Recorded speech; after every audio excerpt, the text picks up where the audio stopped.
Hello everybody. I'll be doing the water pump replacement with the gasket today.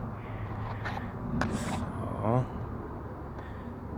at this point I've taken out the radiator fan and shroud and serpentine belt with some pulleys being removed, and just checking out the leak of the coolant from the water pump.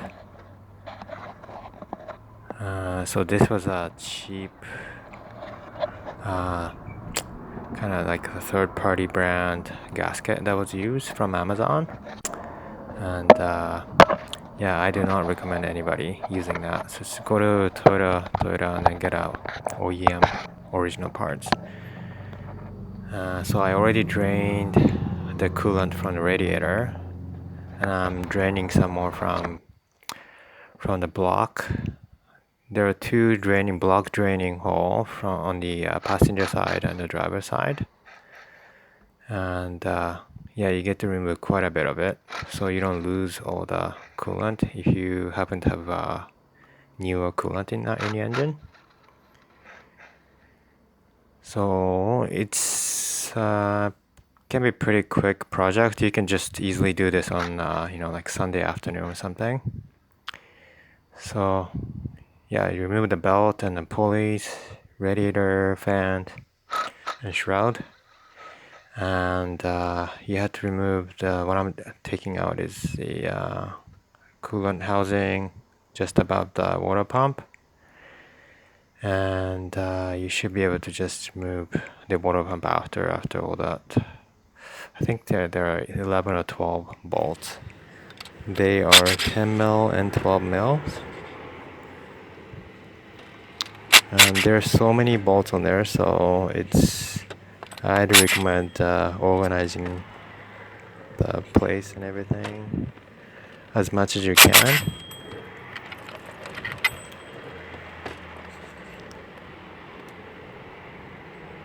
Yeah.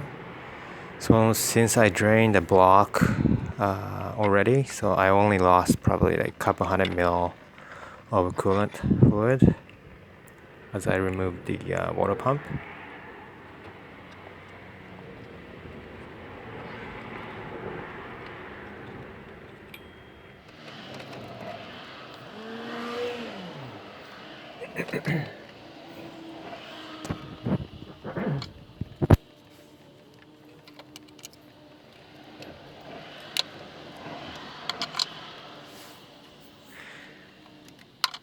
So you can do this job without completely removing the water coolant housing just above the water pump. So it's okay as you're removing the water pump, it's okay, but I figured it's gonna be a bit of a headache as you're trying to put the water pump back in. It's kind of in your way. So I just decided to completely remove the housing. And there's an O-ring you have to replace as you do that. And then I got the new gasket on there already, ready to install.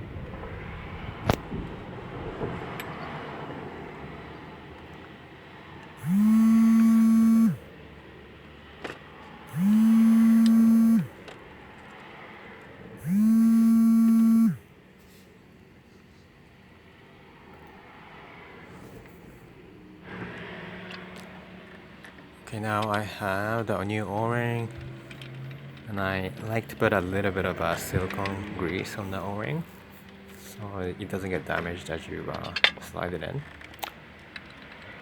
And you don't want to use petrol-based grease on this kind of stuff, so you always use a silicone grease.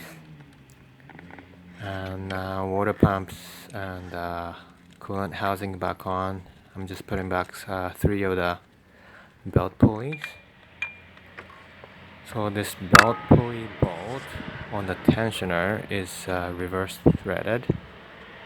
As you probably already know, but yeah, that's something to know. And have the fan mount and the belt. I'm not gonna put the belt 100% yet. I'm just putting them in place for now.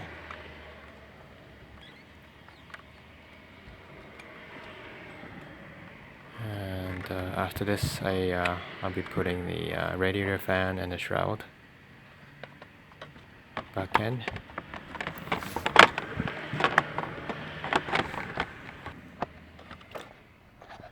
Okay, so the fan, everything is back on, and you're gonna have to reconnect with that coolant hose. There's an upper one and lower one, and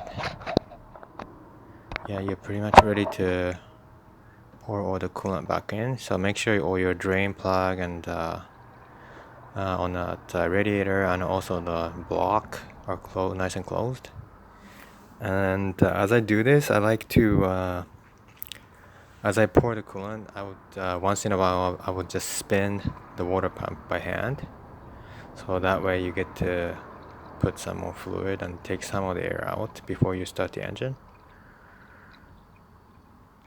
Yeah, I don't have the one of those fancy coolant filling jigs, so I would just pour some and then spin the water pump by hand and just pour as much as I can in there.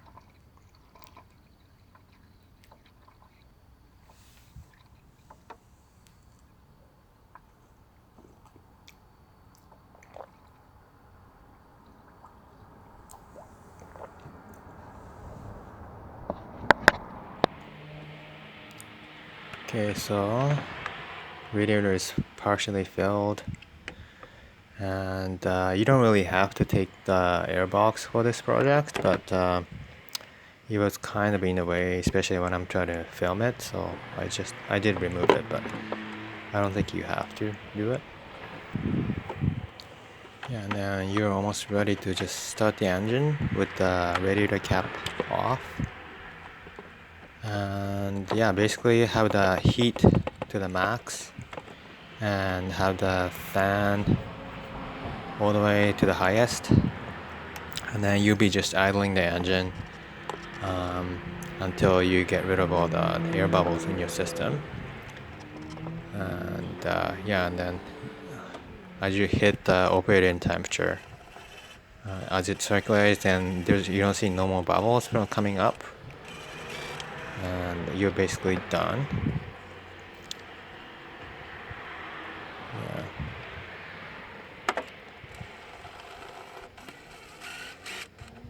So at this point, my engine is already at the operating temperature, mostly filled up, and just waiting for some last bits of bubbles to come out at the radiator cap.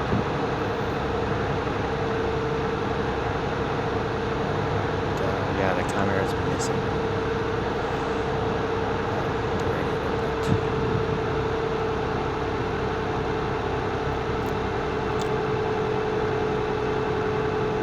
This process would probably take like 20 minutes maybe.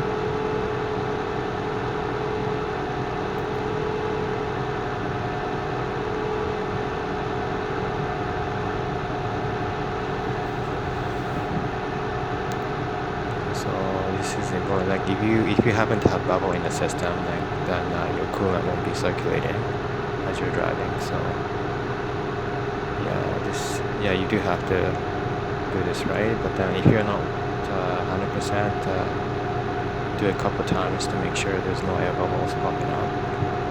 And obviously you cannot open the radiator cap if your engine is already hot, so have the cap off prior to starting the engine, and then let the temperature rise while you have the radiator cap off.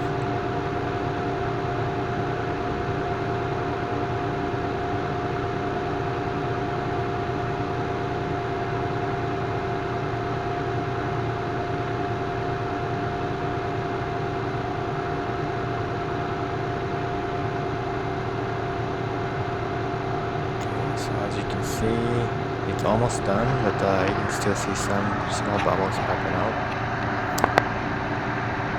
Yeah, basically when this bubble stops coming out, then you're good to go. Just close the cap and that's about it. Yeah, thank you for watching. Next project I have a rear shock replacement on the Toyota.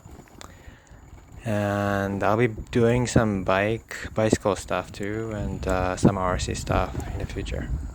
Thank you.